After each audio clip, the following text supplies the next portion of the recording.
Hello. I hope you've enjoyed that ocean sound interlude there with a little bit of soothing susurrus of the waves, the song of the sea, as I believe they call it, out on boats. But we are not people who live on boats. We are arseholes who live on land. My name is Sam. My name is Andy. And today we are going to continue our really long task of going through all of the famous book Moby Dick and redoing it so that normal people can understand it. Because Andy, let me tell you, I mean, I don't need to tell you because you've been here all along with me, but there's a lot of weird shit in this book that doesn't make sense. There is. What's the weirdest thing you think we've seen so far? I think the little digression about baking mummies and pyramids, that was No, I get that. I think that's fine. I think that just shows a misunderstanding of what pyramids are for. I think the weirdest thing we've had so far was like an 8-page digression about some sort of Bible story and some rich guy who let a poor person starve on his doorstep. And he's yeah, I really have to dig far back through time to find Bible stories to cover this subject matter because it's definitely not happening now. I think that was part of his point, wasn't it? I can't remember. I don't know. It was a weird move. It was a weird move. That's what I took in, and that's what I'm telling people as this goes. I look really short compared to you. My camera's fucking moved. Hang on. Fuck this. Not having this. No. No, I'm just going to break that if I move it, actually. I'm tall, actually, if anyone's wondering at home. I'm a big, tall, handsome boy. Don't you normally sit a lot closer? Do I? I watched back on some of these streams, and on your screen, it's like you're like this. Oh. And I'm like the stick figure in the background. Yeah, you're the XCOM guy. Yeah. I don't know, like, if I'm typing, I'll be like here, and you'll just not see me. Because I've got really narrow field of vision, actually, and I can only look at one thing at once. Which some people find unnerving. And to them, I say, actually, it's very rude when you point that out, and there's not much I can do about it. So fuck off, or I'll stare at you some more. Stop doing that, people. Also, if you're getting, as well as those lovely susurrations of the sea, if everybody's getting a bit of this lovely garnish of thunder in the background. I'm not hearing that at all. That's okay. There is a very big storm happening. It actually looks really sunny where you are. It is sunny as well. What? Sunny and a storm? I know! This is worthy of an 8-page digression. This is fucked. This is back like in Bible times where fucking I cannot think of Bible names. Balthazar's feast. This is just like Balthazar's feast or feet. Balthazar's feet sounds like Balthazar's feet. award-winning Hugo award-winning novel. Don't Google it. What was Balthazar's deal? Was he the really old guy? Maybe he was. He's the guy who saw the writing on the wall. What writing? God writing. Wait, is this where the phrase writing on the wall comes from? Yeah. It only really sticks in my mind because there's a great painting of it. I think it's supposed to be like quite mystical and stuff. It's the idea the ruler's like, I don't need to respect any gods. And then God comes down and like writes on the wall saying, Bell end. God. Yeah, absolutely. Fuck you. I've graffitoed you. But yeah, I just remember a painting of it where God is represented as like a literal just big hand pointing at what he's just written on the wall, and Balthazar's just a bit like, oh. Whoa, okay, fine. Yeah. You don't have to go crazy on me and write on my walls. That is a big hand. I mean, was this around the same time as he turned everybody in that town where everybody fucked a lot into a pillar of salt and then set it on fire? Oh, Sodom and Gomorrah. Yeah, was that around the same sort of time? Because there's very disproportionate levels of punishment, I feel. It's all Old Testament, so it is a bit all over the place in terms of... But yeah, quite... Hey, you know what else could do? Another old book that we could do with updating for a modern audience? Yeah, it could do with straightening out, frankly. There's a lot of inconsistencies. And there's just too much lore. We need to cut some characters out. We need to Game of Thrones adaptation this. Excellent. It'll make probably just as many people angry. Okay. Let's begin with a recap. I'm feeling... I've had this much Dr. Pepper, so I am all hopped up on sugar, which means I think maybe I should put myself forward to do that recap, Andy. How do you feel about that? I would love to hear this recap. Are you gonna raise me on that? You're gonna compete for the recap? No. All right. Well, I will say we've already got. Look at this active chat. Somebody saying rainbows ? Kim says rainbow. You got rainbows, Andy? Let's have a rainbow check. We're going to do a rainbow update. I think I'm actually in the wrong place to be able to see a rainbow. You're just gonna get rained on now. I'm so glad you're wearing trousers. For once. No rainbows as yet. Fuck! Alright. Sorry. This is just like that other Bible story. Okay, it's time for a recap, and I'm gonna give it to you. Please prepare yourself for a very condensed version. We find our main character Ishmael, the worst person on the planet. A guy so bad that he's so toxic that the land begins to reject him and he must return to the sea, lest he become a supervillain and just fuck everyone's day up. One thing has led to another, and he's married to a cannibal now. The cannibal has said, you know what? Why don't you go out and do something today? And I'm gonna have a bit of a snooze and just do my own thing. And Ishmael says, yeah, I can do my own thing. And so he goes off and does his own thing, and his own thing is picking a boat for him to get on. He's picked a boat, he's met 2 captains, neither of which work on the boat, and he has signed them up. That all seems well and good, and it's a bit of a successful day, until our poor boy Ishmael comes back to the hotel room, and, oh no, something's not quite right. He knocks on the door to his shared room with his husband Queequeg, and Queequeg doesn't answer. He tries to open the door, and the door doesn't open. He peeps through the keyhole and yells, and sees nothing reassuring going on. All he can see is the harpoon resting against the wall. Queequeg's harpoon, unattended. Now, this in itself was a little bit of a little bit of a contentious point with the landlady of the pub, restaurant, inn, hotel, whatever, because she didn't want no harpoons in no bedrooms because people kill themselves. It just keeps happening. And Ishmael does what anyone would do and assumes that the worst has happened, and well, whatever the worst is, it involves a fucking doctor and a locksmith being brought immediately. So he starts running around trying to get into the room. The landlady, she's also fucking around. She's yelling at people, hey, get into the town! Commission me a sign immediately so that we can put up a sign that says don't fucking kill yourself in my establishment, please. And all that sort of thing. And then they got in. Ishmael did some running and did a policeman kick shoulder charge move and got the door open. And the next thing you know, they're in. And Queequeg's just fine. Except he's not fine. He's in a trance. He's in some kind of weird meditative state, which Ishmael cannot handle because he constantly needs reassurance from his fella.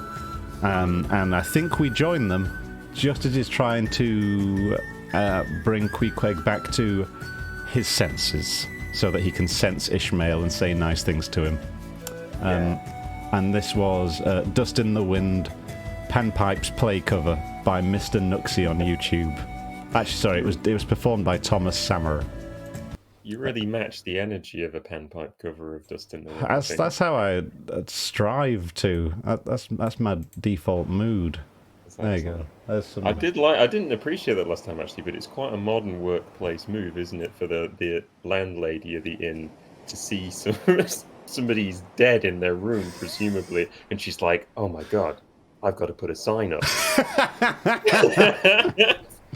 It's that classic, like, large workplace, like, oh, somebody's crumpled at the bottom of these stairs. Well, moving on, we've got to look towards the future. Yeah, I'm going to get sued unless I put this up right this second. And if we just have a look here, and we'll have a little scoot along, I will just read that most recent paragraph. I went downstairs to get some supper, and while I was there I spoke to some whalers, except they weren't called whalers despite doing whaling. They were called plum puddingers, which is odd, because you can't call those sorts of things out there... Oh, because you can't call those sorts of things out if you want to fit in. So I just sat and listened to their tales of hunting for plum pudding, whales, and eventually headed back up to bed and Queequeg. Surely his weird trance thing must have been over by now. It was not. He was still bloody sat there in the middle of the bloody room, not moving a muscle, with a stupid fucking statue on his head like an idiot. And idiot. I began to grow vexed with him. It seemed so downright senseless and insane to be sitting there all day and half the night in a cold room holding a piece of wood on his head. For heaven's sake, Queequeg, get up and shake yourself. Get up and have some supper. You'll starve. You'll kill yourself, Queequeg. But not a word did he reply. And that's where we are today. It's a good cliffhanger. It is, isn't it? I think my waves are a bit too loud. Let me just... there you go. I don't want to up your excitement too much. But 8 million views on them waves. Expecting a guest today in chat. A guest? Yeah. So, well, look out for my guess. Okay. Who have you got? Is it is it Moby? Is it Moby? That's the question. Oh, no. Is it somebody who should probably try and roleplay as Moby now that we've said that? That would be very good. But you would be sued by Moby. Huh? I wouldn't know where to begin role-playing as Oh, Moby. I think you just have to talk about your failed relationship with Natalie Portman. Oh, That's all I ever hear about him. Is this more libelous information? No, this is true. This is true. I saw it on social media. Yeah, It's true. everyone was making fun of him. Oh yeah, let me confirm it. Let me just change up the cameras while I go on a Google quest, because I don't know how long this is going to take me. Moby... Yeah, what if I just search Moby Portman? Do you want me to start reading He the has next publicly apologised. He has publicly apologised to Natalie Portman days after she claimed he had been creepy with her in her younger years in his new memoir, Then It Fell Apart. Oh.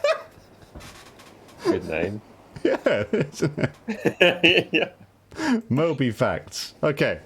The name's on. Wait a second. So he apologized in the memoir, or In the memoir. He said I was being creepy. Was he bragging about being creepy in the memoir? He's and then publicly she was like, apologised to her.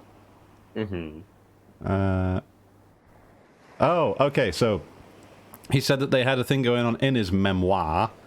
Uh-huh. And then she was like, no. And he was like, yeah, sorry. Oh. We weren't in a relationship. You creeped on me for a bit, but that's not how that do. Anyway, Queequeg's gonna starve! Okay, I'll do this bit. Seems like you've done all Yeah. that. Despairing of him, therefore, I determined to go to bed and to sleep. And no doubt, before a great while, he would follow me. But previous to turning in, I took my heavy bearskin jacket and threw it over him, as it promised to be a very cold night. That's nice. Yeah, and he had nothing but his ordinary round jacket on. For some time, do all I would, I could not get into the faintest doze. I'd blown out the candle, and the mere thought of Queequeg not 4 feet off, sitting there in that uneasy position, stark alone in the cold and dark, this made me really wretched. Think of it, sleeping all night in the same room with the wide-awake pagan on his hams, in this dreary, unaccountable down. Okay. I mean, just to recap very briefly their previous bedtime experiences. There was the first morning when Queequeg got up and decided he needed to get dressed, but then got really self-conscious about Ishmael staring at him, so tried to put his trousers on while crawling under the bed. Yeah. Yeah, I would not like to share a room with Ishmael.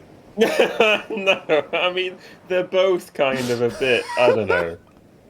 I think they're made for each other. Yeah, maybe. Maybe. All made for no one. Whatever. You know, whatever works for them, I guess. Alright. Here we go. I gave up. What was the point? I decided I would go to sleep.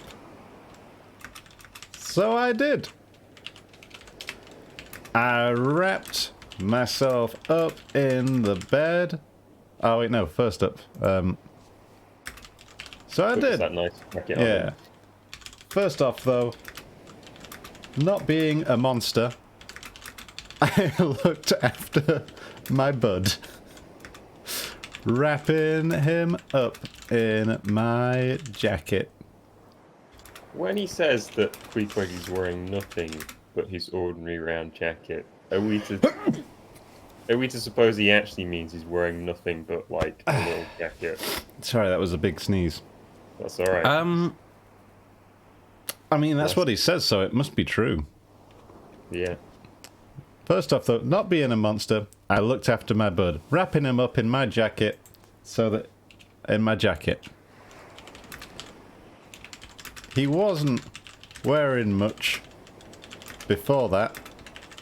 Just his own little jacket. I'm imagining he's wearing like a crop top, you know, like you see in 80s muscle hunk posters. So you can see all their muscles. Yeah, makes sense. Is that your thing everyone default? knows? What? Is that your default when you're picturing characters in books? If it doesn't specify what they're wearing, you're just like... It's like the front cover of Duke Nukem. Yeah. And if it doesn't Mr. Darcy!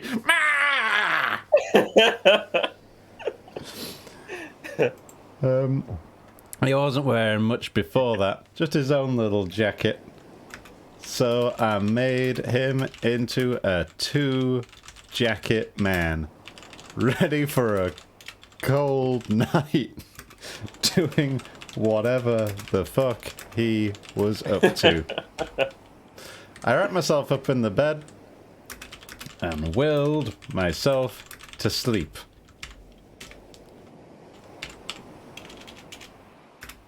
How does he phrase? But I couldn't fucking... okay. Alright. like, Yeah, I wrapped myself up in the bed and waited. Yeah. And waited for sleep to happen. But you know what? It didn't.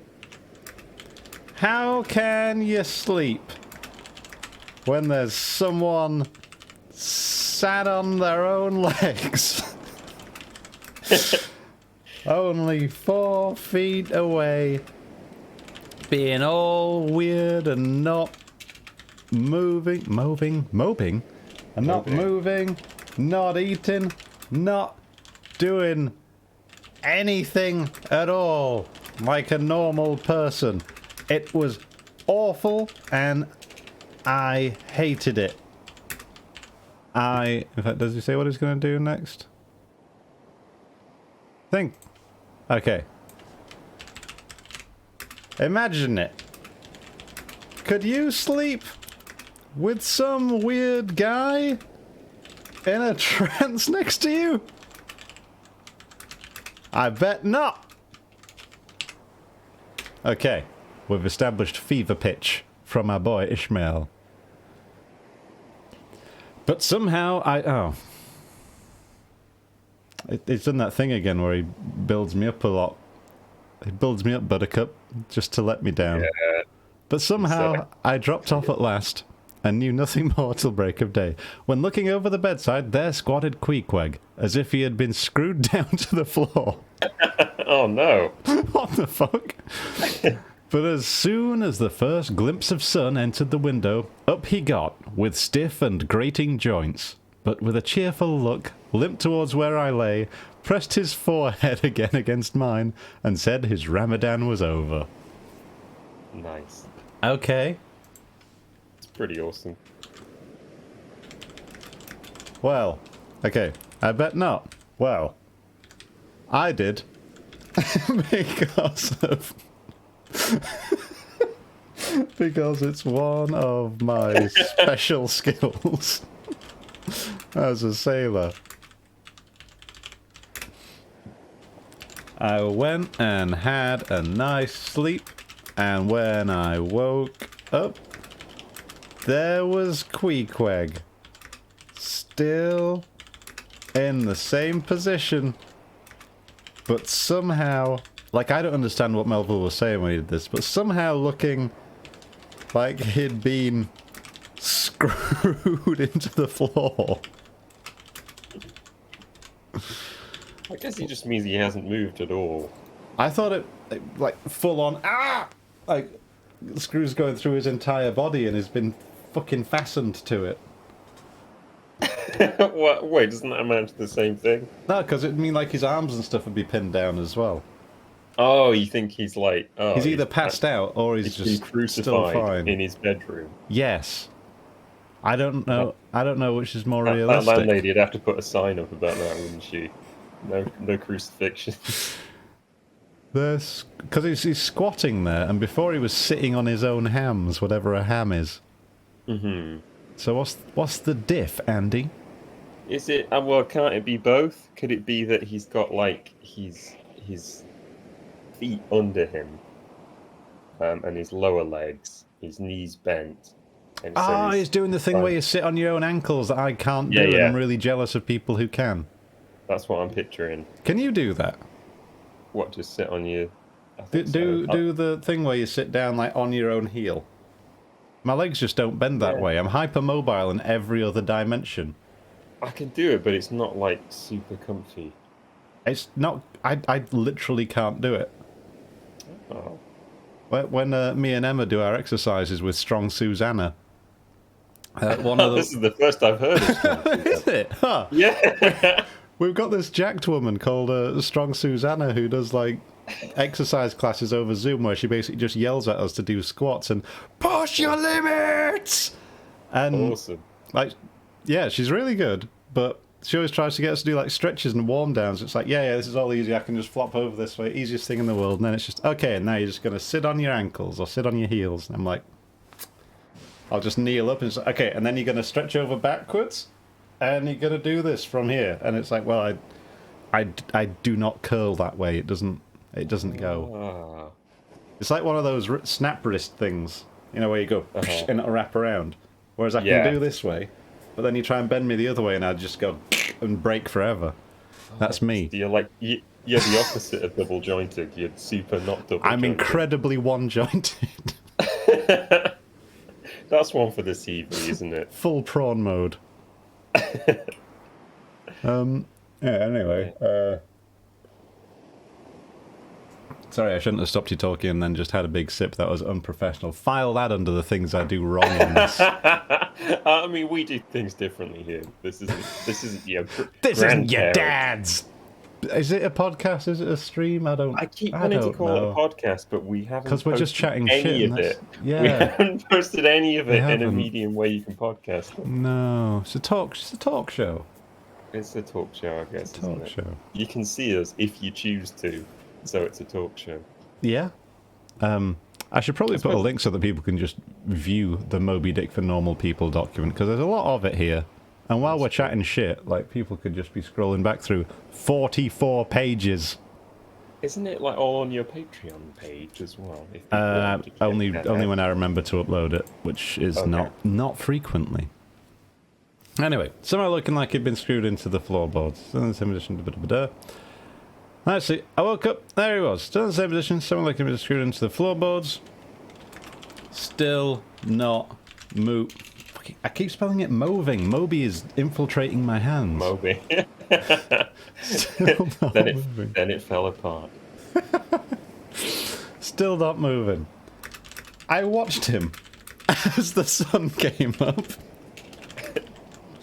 And finally, when the first rays of morning light touched his body, he awoke. He scraped himself up off the floor, waddled over to me with his muscles and bones and joints all a-creaking, and planted his forehead against mine in that nice way that he did. In that nice way that he kept doing it in. How do I phrase that? In that nice way. In that nice way. In that nice way. In that nice kind of way. No, just in that nice way. In that nice way of his. That's the fucking phrasing. In that nice way of his.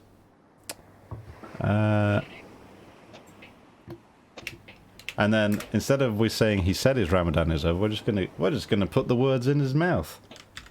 My Ramadan is over. He said. There we go. Now we're updating it. Kissing me passionately.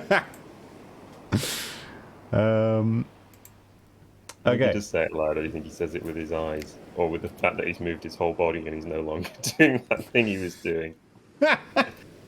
Ah, yeah, it's implied.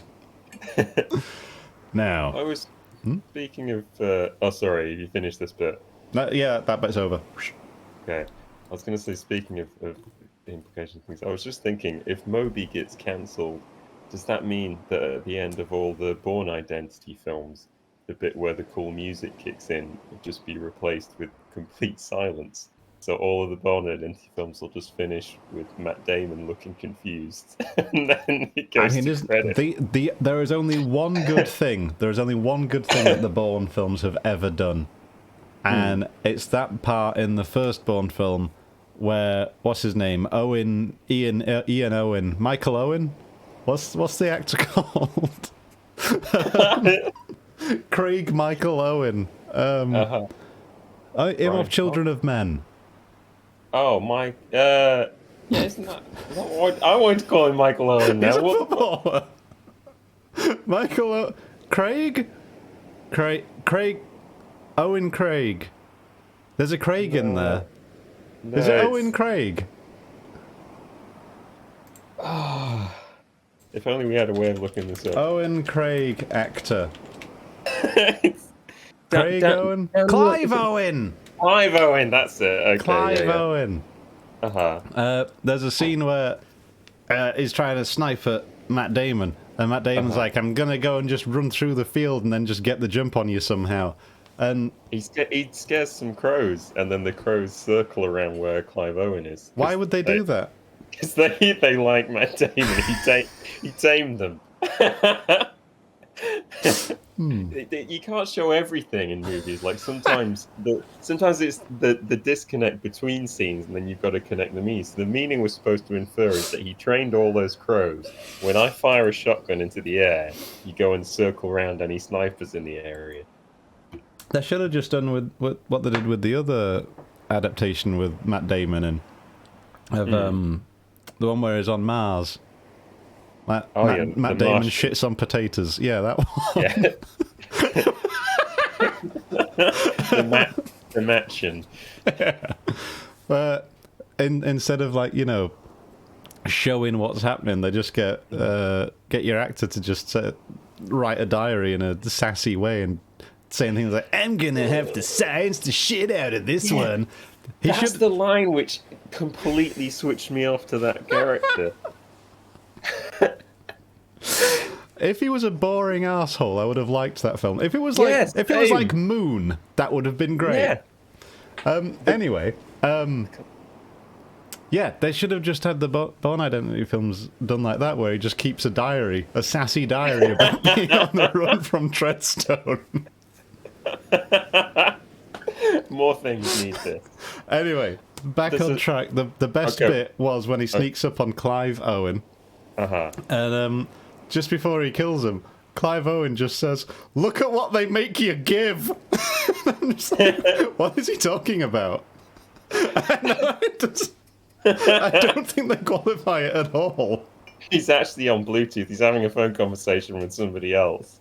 It's like when you get in a lift with somebody and they start going, "Oh, fuck it. Yeah, we need to do it." And you're like, is he talking to me?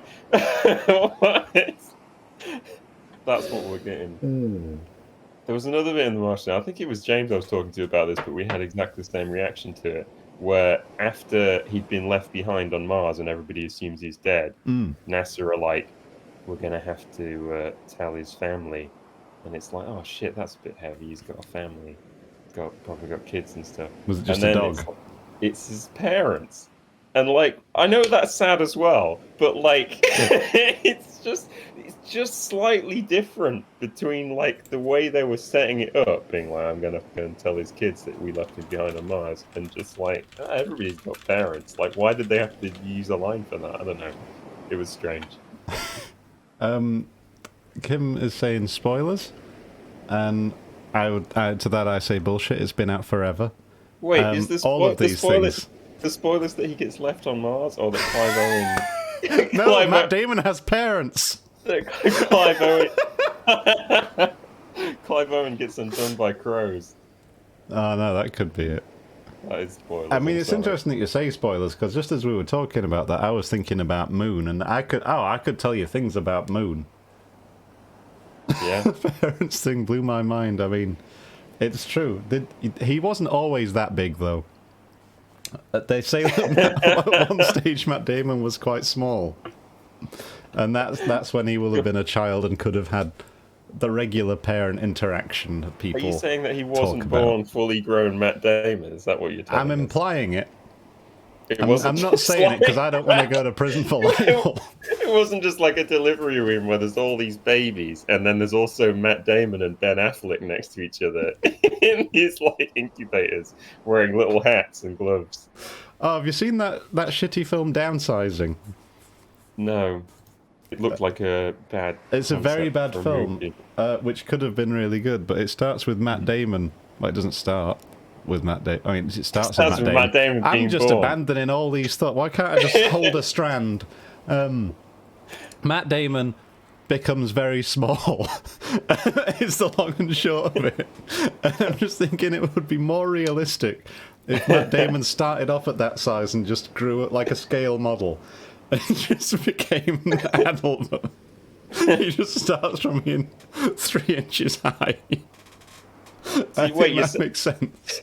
So the concept in the movie is that we shrink people down to make housing more affordable. But you're saying actually we start off in a very affordable state of living where we're tiny, and it all gets ruined the bigger we get. If we could just find a way of keeping people outside. I'm not saying I've solved economics, Andy, but I've not seen many better other options out there. It's true, yeah. Mervyn Strake is just making notes. Got me this time. Anyway, the Ramadan is over. They said his Ramadan is over. I'll let you have this paragraph, Andy. Yeah. Now, as I before hinted, I have no objection to any person's religion, be it what it may, as long as that person does not kill or insult any other person, because that other person don't believe it also. But when a man's religion becomes really frantic, when it is a positive torment to him, and in fine, makes this earth of ours an uncomfortable inn to lodge in, then I think it high time to take that individual aside and argue the point with him. Uh-oh. Oh, no. Oh, no. Now, you all know me as a pretty tolerant, understanding, and nice guy. People can believe what they like as long as that belief doesn't lead to them being mean or killing other people who don't agree with them. But you know what? Sometimes things just don't work out that way. Sometimes I see some stuff and I just have to take a stand, you know? Sometimes someone believes something that makes me just want to go, hey, shut up. Hey, shut up, no. A bit. You know? Be cool, Ishmael. Yeah, that's our guest in Twitch chat. That's Moby. Captain Ehab. I think Very it's good. Captain Ahab, like Oh, like Canadian A. yeah. Canadehab. Okay. Mark and So Ahab is also pretty good. shut up. Shut up no a bit, you know? Right. I was feeling like I was going to go ape shit. Right. Okay. And just so I now did with Queequeg. Queequeg, said I, get into bed now and lie and listen to me. Whoa! I then went on, beginning with the rise and progress of the primitive religions and coming down to the various... Is he giving him a fucking RE lesson? The various religions of the present time, during which time I laboured to show Queequeg that all these Lents, Ramadans, and prolonged ham squattings in cold, cheerless rooms were stark nonsense, bad for the health, useless for the soul, opposed, in short, to the obvious laws of hygiene and common sense. I told him, too, that he being in other things, such as an extremely sensible and sagacious savage, it pained me, very badly pained me, to see him now so deplorably foolish about this ridiculous Ramadan of his. Besides, argued I, fasting makes the body cave in, hence the spirit caves in, and all thoughts born of a fast must necessarily be half-starved. This is the reason why most dyspeptic religionists cherish such melancholy notions about their hereafters. In one word, Queequeg, said I, rather digressively, hell is an idea first born on an undigested apple dumpling, and since then perpetuated through the hereditary dyspepsias nurtured by Ramadans. Very, very anti-fast. I mean, congratulations to the Fast and the Furious coming out recently, because one guy's fasted and one guy's furious. All right, that's the name of the chapter. That's the whole that's the whole podcast, folks. I think that's as good as it's ever gonna get. The Fast and the Furious.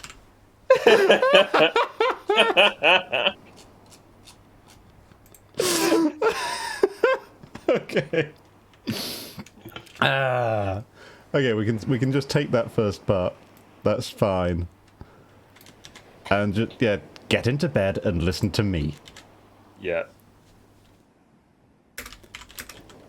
He did so. I gave him a very interesting lecture about all of the religions. I was going to say all the religions that I know about, but it's just all of the religions because Ishmael is a knowledgeable guy and he knows about all of them. A very interesting lecture about all of the religions.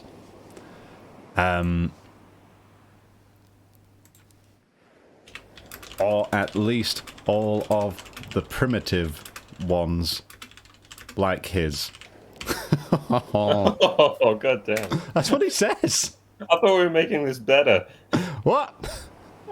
No, we're updating it. People need to know that Ishmael's a prick. Okay.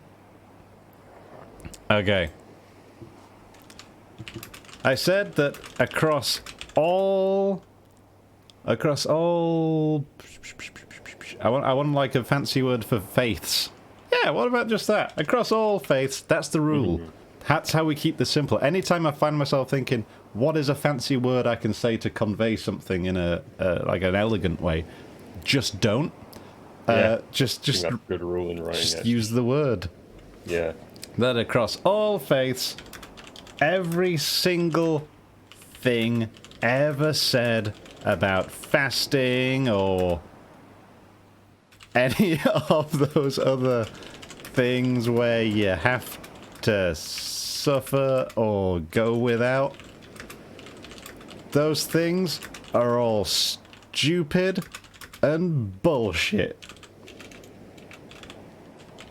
And nobody should be wasting time suffering for them, much less someone as smart, spelled that wrong, someone as smart and handsome and lovely as Queequeg. I like this part about fasting makes the body cave in. Yeah, and then it makes you think bad thoughts. Yeah. And that's how we invented hell. It's modern science. Fasting makes the body cave in. And when the body caves in, the soul caves in. And what's a mind without a soul to fuel it? That's right.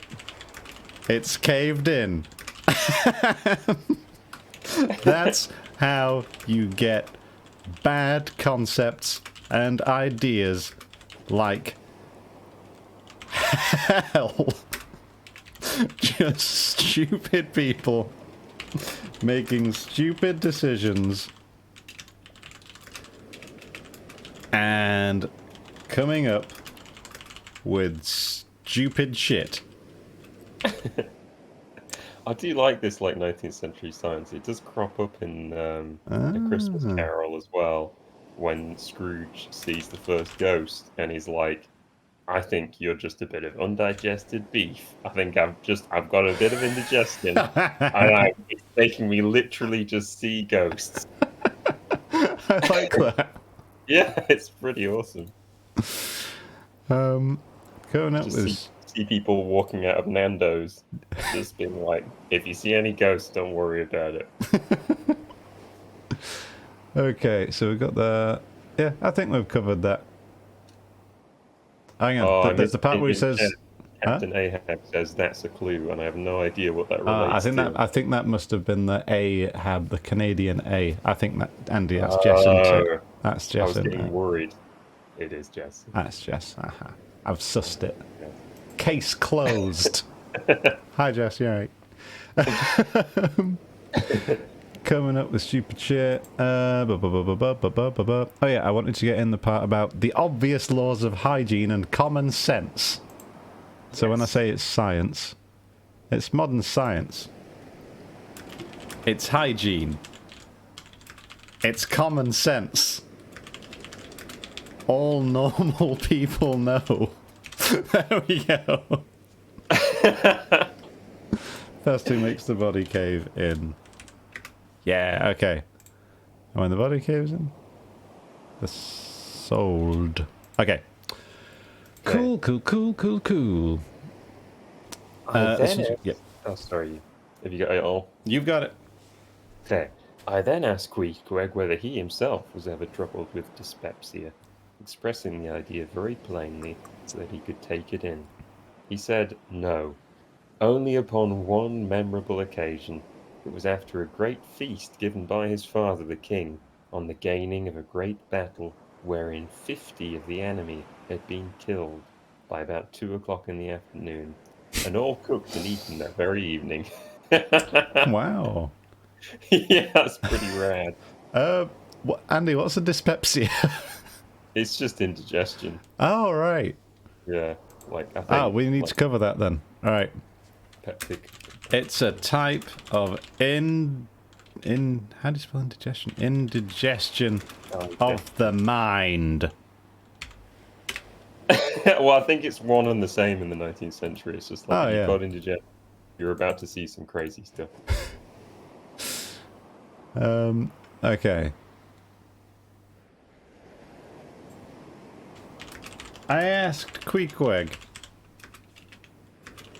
have you ever had why can't I spell this word? Indigestion of the mind? You know, my word like that is just the name John.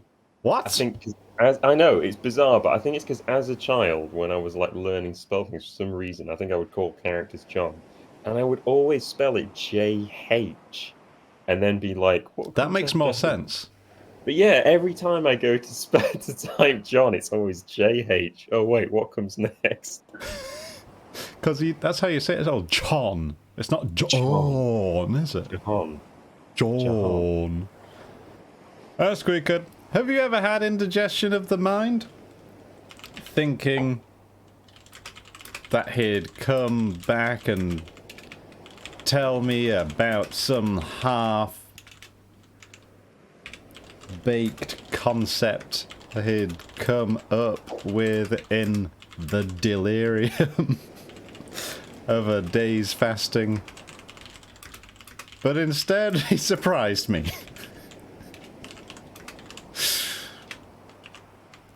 Only once. He looked distantly regressing into some far-off memory. We had won a... Fucking hell, I can't type. Won a great battle against some other fellas on our island. We had killed 50 of them. He gives times as well, doesn't he? Which is what makes it brilliant. Yeah, yeah. They were all killed by 2 o'clock and eaten that very evening. We had killed 50 of them.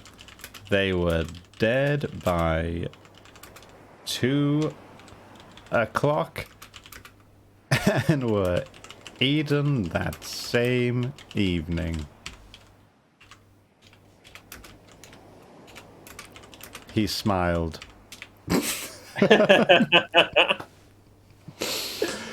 No more, Queequeg, said I, shuddering. That'll do. For I knew the inferences without his further hinting them. I had It's not seen. really inferences, is Yeah, it? no, it's all out there. I literally ate them. Don't tell me any more. I fear this could get weird. I know what you're trying to say. I had seen a sailor who had visited that very island, and he told me that it was the custom, when a great battle had been gained there, to barbecue all the slain in the yard or garden of the victor, and then one by one they were placed in great wooden trenches and garnished round like a pilau with breadfruit and cocoa nuts, and with some parsley in their mouths were sent round with the victor's compliments to all his friends, just as though these presents were so many Christmas turkeys. All right. I don't know. Do you need to change anything in this? Is this... I mean, I can definitely cut it down. Yeah, all I need is that'll do. Okay. Is there a modern equivalent that would make more sense, do you think, to modern audiences than Yeah, no, I'm just going to say does them up like a Christmas dinner. That's all we need to know.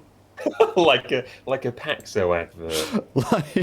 Like a family sitting around in one of those Vista Like adverts. Christmas dinner with eyebrows.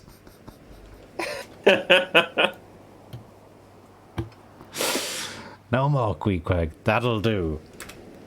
I'd heard a thing or two about what these islanders got up to, and I didn't want to tarnish my opinion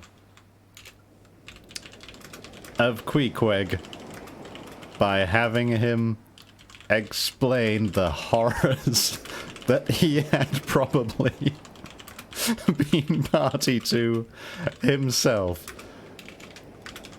Folks, let me tell you, these guys are messed up. They'll kill a guy, and the next thing you know, he's been trussed up, filled with soft fruits and barbecued. So you smell barbecued. Barbecued. Like some exotic exotic Christmas dinner.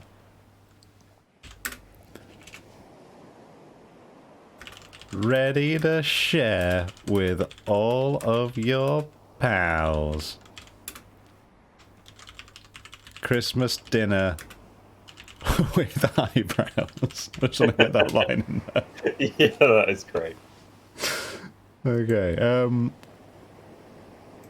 yeah, like so many Christmas turkeys. And then, Oh, yes, it was you. it's me.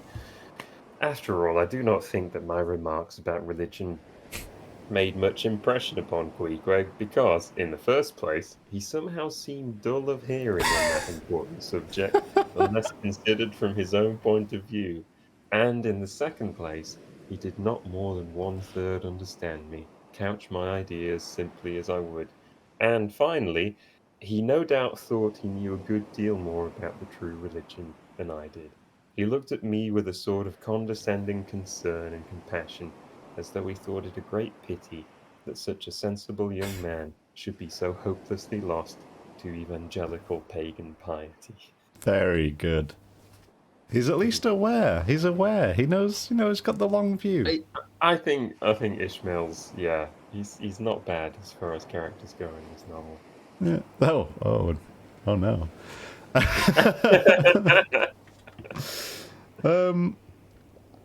What's his name? Well, I mean, like Peter Coffin, for example, was just He was like the best. cannibals, lol. Go hide in this. Hey kid, hide in this chest and see how long you'll last if I throw it in a river. Yeah, just a prankster. That's the level we're at. Hey, take a bite of this pumpkin, and you take a bite, and it's just full of rats. Yeah. Queequeg didn't seem too annoyed or concerned by anything I'd just said to him. He just looked at me with the sort of expression that said, "Oh wow, your head is full of bad opinions." Bad and wrong opinions. But I like you, so I'll not make a big deal out of it. That's pretty much all it was there, wasn't there? Excellent. Ah, yeah. He had his own set of ideas. I had mine. It was great that we could respect each other like this. Okay, and then... I mean, the Queequeg's just had like a 24-hour session. And he's woken up and this fucking guy is just going, "Me, but that's a waste of time." It's not like, Queequeg, do you want some water or some like food or anything? He's like, come to bed. I'm going to talk about indigestion. At last we rose and dressed, and Queequeg taking a prodigiously hearty breakfast of chowders of all sorts so that the landlady could not make much profit by reason of his Ramadan, we sallied out to board the Pequod, sauntering along and picking our teeth with halibut bones. Nice. Also like the the proud statement of chowders of all sorts. Conch chowder, clam chowder, that's it. We established that in the previous chapter. Yeah. I mean, I think that's all. I'm just going to dump that in there. I think that's perfectly fine. Let's just change it a little bit.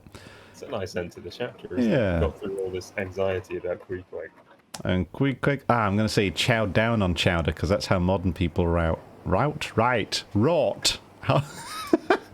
Okay. I dust. I dust. And Queequeg... the thunder and hammering rain at my end. Hey, whoa! I thought that was my Yeah, it sounds like you're on a ship. I don't need the ocean sounds. What the fuck? Yeah, it's pretty crazy. All right. right. Could be my last broadcast. It could be. You're going to get flooded out there. Probably. We rose and dressed quick, had chowed down on chowders of all sorts. So the landlady should not make much profit. Should not make much profit by... How would she make profit by him not eating? That doesn't make sense. Surely she has a markup on each serving, right? Well, he's saying that he didn't eat for 24 hours, but he's paid for beef and board. Oh, true. Yeah, so he's like saying he ate what he didn't eat. Yeah. Chowed down on chowders of all sorts. We were very keen that the landlady did not make any kind of financial gain from this fasting business. And she's also going to be out of pocket for putting up that sign saying no harpoon suicides. Since she was billing us for bed and board by the day. You know? I think it's beef and board. Oh yeah, bed and board are the same thing. Yeah, yeah. Wait, no, because we can't say beef and board because it's not beef chowder, is it? Bed and breakfast. Bed and breakfast, because that's what it is, isn't it? That's true. Bed and breakfast by the day. So she was billing us for bed and breakfast by the day. We had some catching up to do.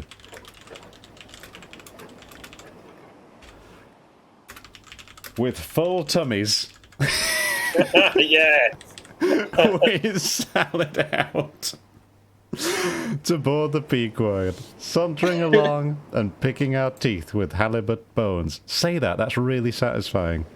The thing is, I pictured that the thing that's most likely to be stuck in their teeth is other halibut bones. Yeah. So I just... They're like continuing to chew. Their mouths are just like a model of the Pequod. It's just all bones. Oh, should we have a read through this chapter? I don't think we did one last session, did we? Did, yeah. Alright, I'm ready when you are. Okay, I will start, I guess, because you did the last bit. Sure. So...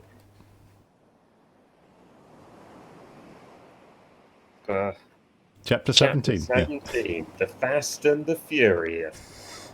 Queequeg was set to be busy with all his weird religious stuff for the rest of the day.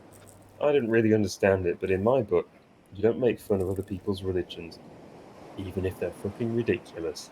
You point out to me that there's a bunch of ants worshipping a toadstool. And you expect me to laugh? No, I will not, you bigot. Those ants are pretty cool, even if I don't know what the hell is going on. That's their deal. So anyway, I left Queequeg to it while I thought about ants. We Christians tend to get a bad rap for acting like we know more than the less informed people of the world. But it's no harm.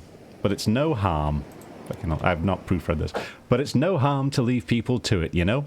Queequeg might be having some weird delusion about Yojo and how he's not eating his food is good for you or something like that. But when you take the long view, an intelligent man's perspective, you learn to see that at the end of the day... Did we just say at the end of the day? I feel like we've just said that. Anyway, in one way or another, we're all somehow dreadfully cracked about the head and sadly need mending. You know? That evening... Oh, yeah, you. That evening, I figured he must have been finished with whatever this thing was about, so I went to go and see him. I pushed at the door, but it was locked. He'd locked himself inside. I knocked, but he didn't answer, so I put my lips to the keyhole and blew my words through it. Queequeg, said I softly through the keyhole. I say, Queequeg, why don't you speak? It's I, Ishmael. There was no reply. I swapped my lips for my eyeball and tried looking through instead of speaking. But the view was all fucked because the room had a weird layout, and all I could see was Queequeg's harpoon resting against the wall. He never went anywhere without his harpoon, so he must have still been in the room. Oh no! What if he'd had a seizure? freaked out and tried to kick the door down, but it was a really strong door, so I tried one more time and then gave up to try and find help. I ran downstairs and yelled my theory at the first person I saw, a chambermaid. She didn't take it calmly. La! La! She cried. I thought something must be the matter. I went to make the bed after breakfast, but the door was locked and not a mouse to be heard, and it's been just so silent ever since. But I thought maybe you'd gone off and locked your baggage in for safekeeping. La! La! Ma! Mistress! Murder! Mrs. Hussey! Apoplexy! She ran off towards the kitchen, and I followed. Mrs. Hussey soon appeared with a mustard pot in one hand and a vinegar cruet in the other. I hoped she didn't plan to eat my friend, but when you live by the cannibalism, maybe dying by the cannibalism was the fair outcome. But still, I'd always been a quick and calm thinker in a crisis. Woodhouse! Cried I. Which way to it? Run for God's sake and fetch something to pry open the door! The axe! The axe! He's had a stroke! Depend upon it! And with that I ran upstairs. I ran back upstairs empty-handed. Mrs. Hussey was fast, though. She blocked me on the stairs and said, "What's the matter with you, young man?" Get the axe, for God's sake! Run for the doctor, someone, while I pry it open! "Look here," said the landlady, quickly putting down the vinegar cruet so as to have one hand free. "Look here, are you talking about prying open any of my doors?" With that, she seized my arm. "What's the matter with you? What's the matter with you, shipmate?" I explained what was the matter with me, at least on this occasion. Her face dropped. No, I haven't seen it since I put it there. Running to a little closet under the landing of the stairs, she glanced in and, returning, told me that Queequeg's harpoon was missing. He's killed himself, she cried. It's unfortunate Stig's done over again. There goes another counterpane. God pity his poor mother. It'll be the ruin of my house. Has the poor lad a sister? Where's that girl? There, Betty. Go to Snarls the painter and tell him to paint me a sign with "No suicides permitted here" and "No smoking in the parlour." Might as well kill 2 birds at once. Kill? The Lord be merciful to his ghost. What's that noise there? You, young man, avast there! And, running up after me, she caught me as I was again trying to force open the door. I don't allow it! I won't have my premises spoiled. Go for the locksmith. There's one about a mile from here. But avast! Putting her hand in her side pocket.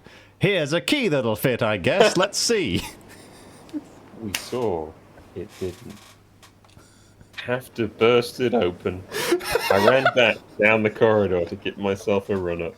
And then run up I did. With all the might my legs could muster, I barreled down the hall to smash that door off its hinges. The landlady caught me, though, and went, "Don't smash up my place, eh?" But I wriggled out of her grip like an eel with legs, big shoulders, and a friend trapped in a room who needed help. I smashed my entire body into that door and fucked it right out of its frame. Everything about the door exploded everywhere that could be exploded into. And I flopped to the ground and clapped my eyes on my good friend Queequeg. He was sat bolt upright, looking really quite calm, to be honest. Yojo was balanced on his head. Neither of them were moving. "Queequeg," said I, going up to him. "Queequeg, what's the matter with you?" "He hain't been sitting so all day, has he?" said the landlady. But all we said, not a word could we drag out of him. I almost felt like pushing him over so as to change his position, for it was almost intolerable. It seemed so painfully and unnaturally constrained, especially as in all probability he had been sitting so for upwards of 8 or 10 hours, going too without his regular meals. "Mrs. Hussey," I said, "he's alive at all events. So leave us, if you please, and I will see to this strange affair myself." I did my best to fix him. I offered him a chair, I said his name a bunch, and I got right up in his face, but he didn't move a muscle. He just sat there. It was infuriating. All things considered, I figured that this was probably all part of his fasting thing, and therefore all part of his plan. Ah well, I tried to be a good friend, and succeeded, I think, and it's good to look after your buds. Anyway, this fasting thing apparently only comes once a year, and even then it's not like a punctual thing. Can't be that serious, really. I went downstairs to get some supper, and while I was there I spoke to some whalers, except they weren't called whalers despite doing whaling. They were called plum puddingers, which is odd, but you can't call these sorts of things out if you want to fit in. So I just sat and listened to their tales of hunting for plum pudding, which is whales, and eventually headed back up to bed and Queequeg. Surely his weird trance thing must have been over by now. It was not. He was still bloody sat there in the middle of the bloody room, not moving a muscle, with a stupid fucking statue on his head, like an idiot. I began to grow vexed with him. It seemed so downright senseless and insane to be sitting there all day, half the night in a cold room, holding a piece of wood on his head. For heaven's sake, Queequeg, get up and shake yourself. Get up and have some supper. You'll starve. You'll kill yourself, Queequeg. But not a word did he reply.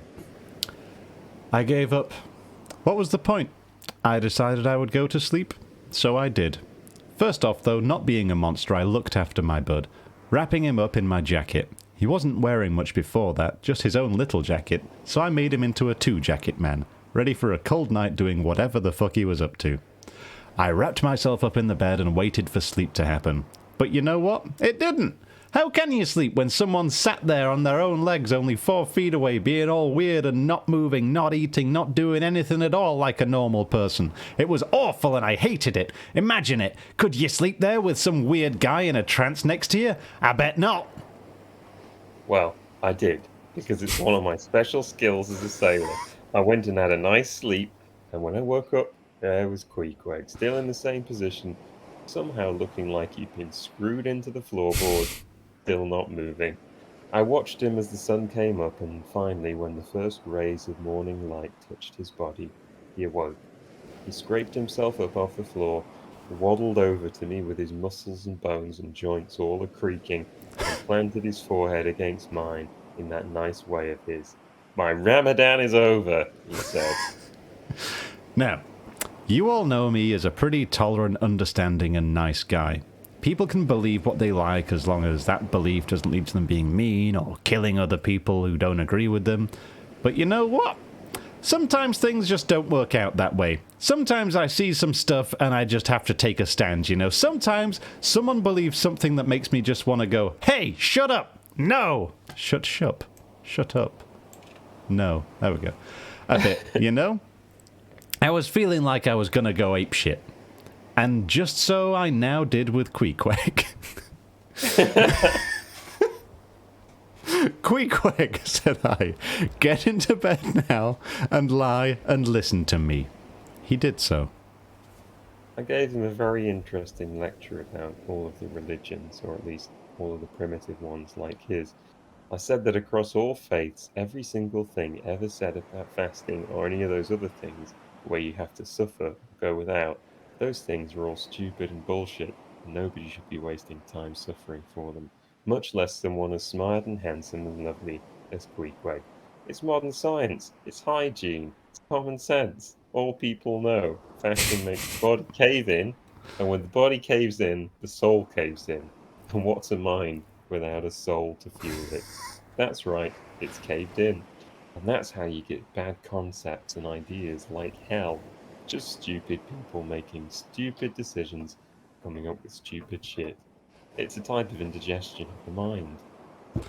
I asked Queequeg, have you ever had indigestion of the mind? Thinking he'd come back and tell me about some half-baked concept he'd come up with in the delirium of a day's fasting, but instead he surprised me. Only once. He looked distantly, regressing into some far-off memory. We had won a great battle against some other fellas on our island. We had killed 50 of them. They were dead by 2 o'clock, and were eaten that same evening. He smiled. No more, Queequeg, said I, shuddering. That will do. I'd heard a thing or two about what these islanders got up to, and I didn't want to tarnish my opinion of Queequeg by having him explain the horrors that he had probably been party to himself. Folks, let me tell you, these guys are messed up. They'll kill a guy, and the next thing you know, he's been trussed up, filled with soft fruits and barbecued, like some exotic Christmas dinner, ready to share with all of your pals. Christmas dinner with eyebrows. Queequeg didn't seem too annoyed or concerned by anything I'd just said to him. He just looked at me with the sort of expression that said, "Oh wow, your head is full of bad and wrong opinions, but I like you, so I won't make a big deal out of it." He had his own set of ideas, I had mine. It was great that we could respect each other like this. At last, we rose and dressed, and Queequeg chowed down on chowders of all sorts, and we were very keen that the landlady did not make any kind of financial gain from this fasting business, and she was billing us for bed and breakfast by the day. We had some catching up to do. With full tummies, we sailed out to board the Pequod, sauntering along and picking our teeth with halibut bones. And that's the end of today's chapter, and also last week's chapter, you know. What a lovely time. It was a lovely time, wasn't it? I still look really short. This is fucked. I need to sort my camera out for next time. Anyway, I hope you have enjoyed this. I hope you've learnt a lot. Andy, what would you say is the strongest lesson, life lesson, that you've picked up from this chapter? I think just try to avoid indigestion at all costs, otherwise it might lead to this horrific and inescapable cycle of bad body reactions and then bad thinking and then further bad actions which create this vortex of inescapable gloom, I guess. How much indigestion do you think? Well, who is it that wrote Inferno? Was it Dante's Inferno? How do you think he had a lot of indigestion? I'd say 100%. I would say that he was like just Very eating. bad diet, Mr. Dante. What do you think if you were pure just eating one food that was guaranteed to give you constant indigestion, what do you reckon it would be? Wait, is this like one of those things where if you can only eat one thing, or... Yeah, but it's the opposite of that, where it's like if you could only eat one thing and you wanted to suffer for all eternity, what would it be? Wait, so am I picking something that I like or something I don't like? Something that's going to give you indigestion. Something... It's probably cider. Just cider. It just does bad things to my body, but I really like it. Well, you heard it here first. Dante wrote the all of his works. He was just on cider constantly. Just out of his mind on strong ciders. Actually sponsored. Probably true. Strongbow. Oh no, not Strongbow. Strongbow would definitely give you indigestion. Yeah. It's just not right. Yeah, but if you would like us to change our tune, Strongbow. Ah, Chowder. Yeah, excellent, excellent. Good comments. Excellent chapter, Chowder. Is it excellent Chowder or excellent? Was chapter a typo? No, I think it's Chowder is the thing that would just give you a lot of. I think Dante was on a lot of Chowder. Oh God, yeah. when he came up with hell as a concept. Did he invent that? I don't know. I don't know the law. Someone needs to translate this shit for me. Yeah, that's our next project. It would only be a quick one. Two paragraph Bible stories. Oh, I thought you were going to do Dante's Inferno. Oh, it's not the same thing. Oh, it's not. It's all set in the same universe, isn't it? Yeah, same cinematic universe. The Christ cinematic universe. Well, I would say that actually the whole Christian thing is probably part of the Judaic. Shit. Universe, yeah. so, Okay. I am not qualified to talk about any of this. Probably neither am I. Just look really small with this shot. You do. You look weirdly Don't tiny. know what's yeah. And also, I think It's my haircut, I think. Closely, the bottle looks. It's a massive bottle, to be fair. Yeah, I think that's. Have you just filled your room with enormous stuff? Is that what's going on? I think a very good prank. Peter Coffin would do that. Matt Damon would do that in Downsizing. Matt Damon would write himself a sassy diary saying, looks like everything's larger than life around here. And he'd start talking like a New York cabbie. Oh, here's an observation. Like, I'm going to talk about some films that I don't think you've seen. Oh, no, you have seen one of them. We talked about this. There is The Phantom and the Shadow. One of them's got Billy Zane, who dresses as a man in a purple jumpsuit and shoots people with guns. I don't think I've seen that one, but it sounds excellent. And then there's The Shadow, in which that guy who did you gotta have brass balls in this, that guy from Baldwin, yeah. Baldwin transforms into Liam Neeson and shoots people with guns. Yeah. But in both of these films that came out within like 2 years of each other, they both had lackeys who were just New York cabbies. And was it like localized to like superhero stuff? Doesn't Constantine have a side? Does he also have a cabbie slave? Yeah, it's like he just does his bidding all the time. Yeah. What the fuck is going on with all these comics giving people worldwide New York cabbies? Clearly written by people who've grown up in New York and have never got, and they're like, what's a normal person like? Yeah, what's the only way of getting around places? You can't ride the subway because that's what regular people do. Oh, they get around in taxis. True. Kim makes a very good point. To be fair, the Phantom paid his cabbie with a lot of precious gems.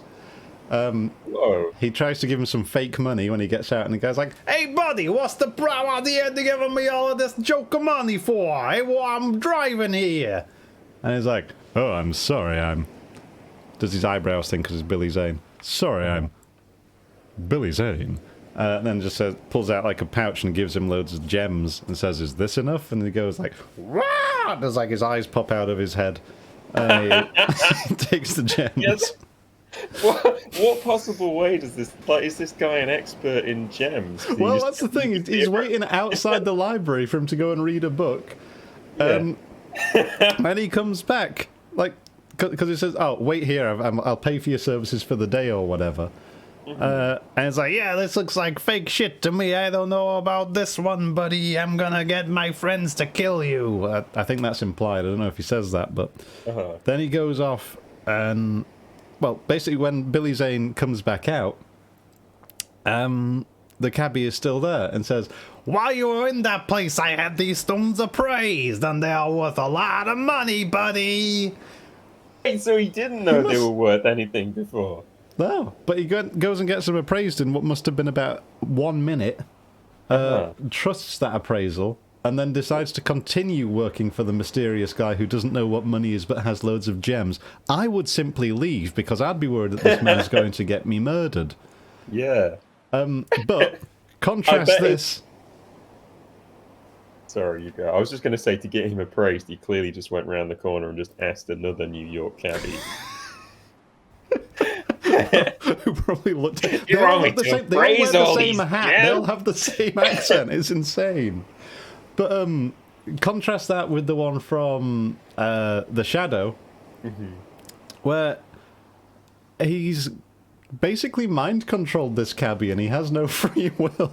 Like, "I'll use my network of contacts who are people who owe me their lives." And you can tell because they all wear this special ring. And it's just seems bad to me. Wait, so he's a superhero who saves people's lives, and it's then like, "You owe me. I own you." He's not a good guy. And you're like, "Well, I might have got out of this on my own." No. "Abandon your wife and live in my cellar." It's fucked. He's a very bad guy. I'm not even a taxi driver. I was just delivering. No, put on the hat. You're from New York, remember? We've been over this.